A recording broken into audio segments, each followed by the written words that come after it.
The men opened the door and took her out. They dragged Barney through the woods to where this craft was waiting. The Hills' alleged abduction site was nothing but open countryside and forest in 1961.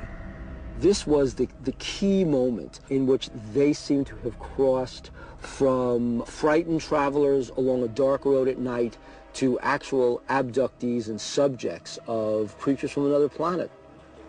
They were brought here from the road. That's correct. And then taken aboard the ship here. Under hypnosis, they both revealed that they were taken up a ramp. Betty engaged in a struggle with these men, and this is where her dress was torn. Betty was taken on board the craft. Barney was taken to a room ahead of her. At which point they were subjected to various sets of medical experiments. Medical experiments and specimens were taken from their bodies. According to her account, Betty asked the alien entity where it came from and was shown a three-dimensional map of stars connected by a variety of lines. Incredibly, during a hypnosis session over 6 months later, Betty was able to accurately recreate this star map. After the experiments were complete, the Hills alleged they were led back to the car. Barney was taken down a path to the vehicle. Betty was escorted by the leader down to the vehicle and watched the craft leave. I was unaware myself of how much they remembered without any kind of aid by a psychiatrist, regression or hypnosis.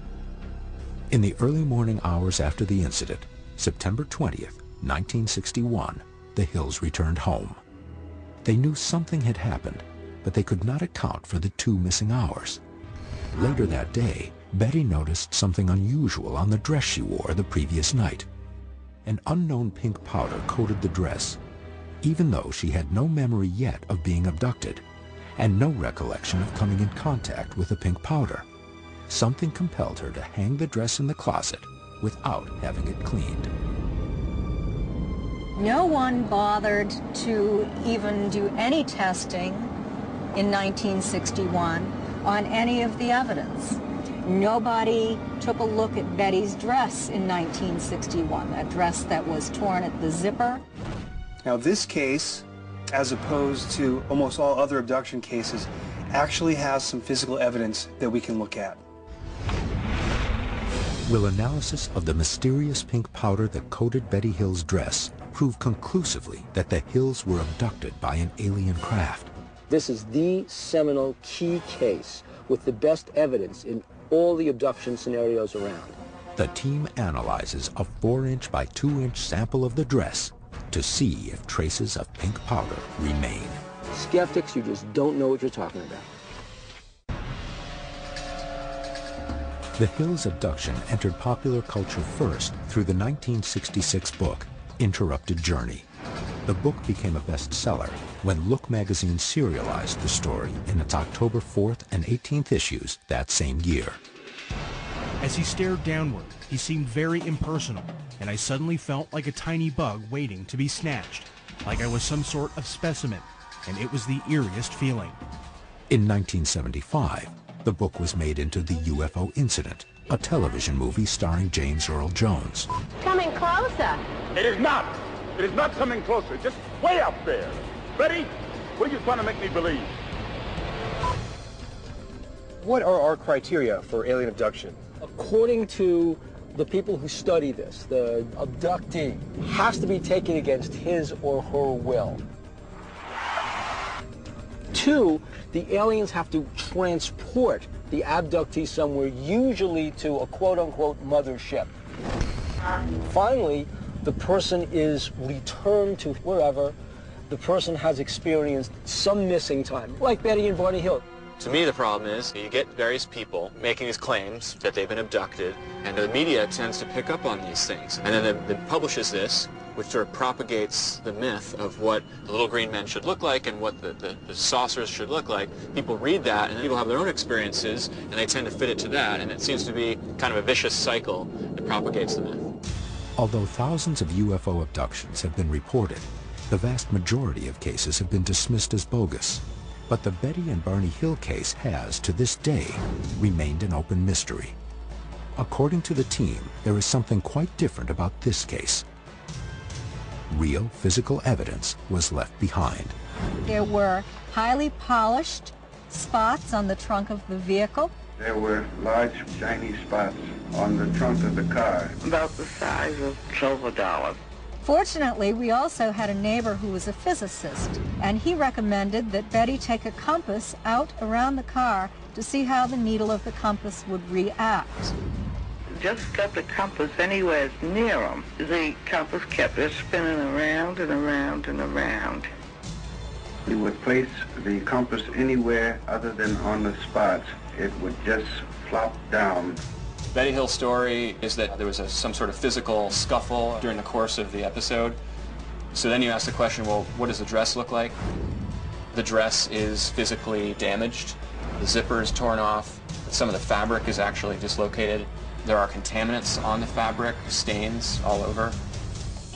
If extraterrestrials left something on her fabric, would that still show up? It's been 40 years, so there will be a certain amount of deterioration or decay of any samples that are on there. The substance involved is a powdery pink substance on Betty's dress. What could it be? Is it an actual substance excreted by an alien, or was it something that was on the ship that she rubbed against? Could be proteins or enzymes. And how would you know if something is extraterrestrial? We're just looking for anomalies. Betty Hill's niece has agreed to turn over 2 samples of the dress to the team for testing, a control sample and a contaminated sample.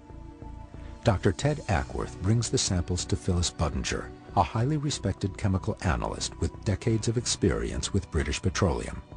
She analyzes the dress, looking for any trace of the mysterious pink powder and any other anomalies in the fabric. What do we have here? A clipping from the left sleeve of Betty's dress, and this is the control. It retains the original color of the dress. The hypothesis is that the stain is something to do with the abduction event. Yes, the dress material was stained. There's very, very little of this material on the control sample. So this tells me that whatever's on there came from an external source. It absolutely did not come from Betty. Potentially having some sort of residual material, or... It might be. First, she looked at it under a microscope to get a high magnification view of it.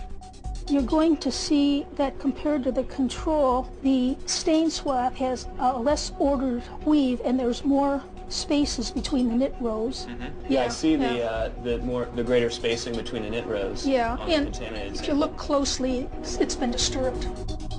Through microscopic analysis, Phyllis has detected areas of unusual strain and distress in the fabric of Betty's dress. The fabric clearly is mechanically dislocated compared to the control sample. Everything that I see is consistent with an explanation of there being a physical struggle between the wearer of the dress and someone else. Could this be evidence of Betty Hill's claim that she struggled against the alleged abductors in her attempt to escape? Why don't we move on to the spectroscopic analysis? That sounded pretty interesting too.